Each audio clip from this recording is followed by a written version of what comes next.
My name's Louise Sherman, and I've been a Christian for a very long time. I came to know Jesus as a teenager, fell in love with him, and fell in love with the Bible and the story of God's love. And through that, now I get to work for Bible Society. And so I get to share the Bible and share the story of Jesus and his love with people all over Australia, but particularly with Aboriginal and Torres Strait Islander people. And it's such a blessing to be able to help them to translate the Bible into their own language so they can have a testimony of how God has touched them.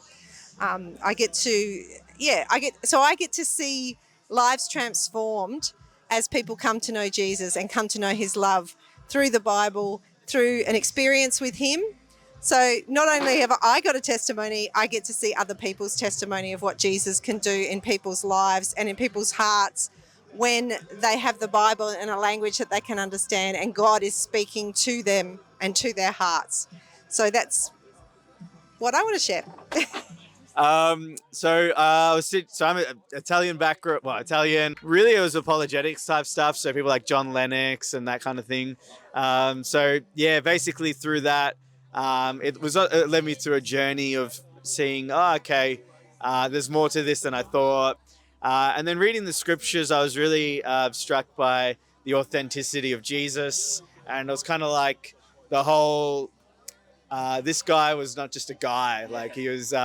And the impact that he's had on so many different things, whether it's culture or calendars or everything between, and just kind of was really drawn in by his words and who he was, and then the rest of it sort of slowly came into place. But I would say I didn't really want to be a Christian, but I felt like there was no choice. It was this conviction. Same with working for Bible Society, it was a conviction to go towards that. So the reason why I joined Bible Society was when I used to be an atheist, I used to debate and say, you're telling me that you have a loving, caring and powerful God, and yet the Bible, that's important to him, why are there millions of people around the world that don't have it? What kind of loving, caring, powerful God is that?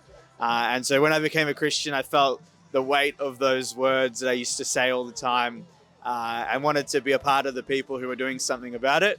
So I basically randomly called up the Bible Society and wanted to be involved, and was really humbled by the work and the impact that God's word actually has on people's lives. I went to China in 2019 and got to see what it's like for people to receive a Bible for the first time after waiting for it for years and years, and just the tears and the sheer emotion of what that gift means to them.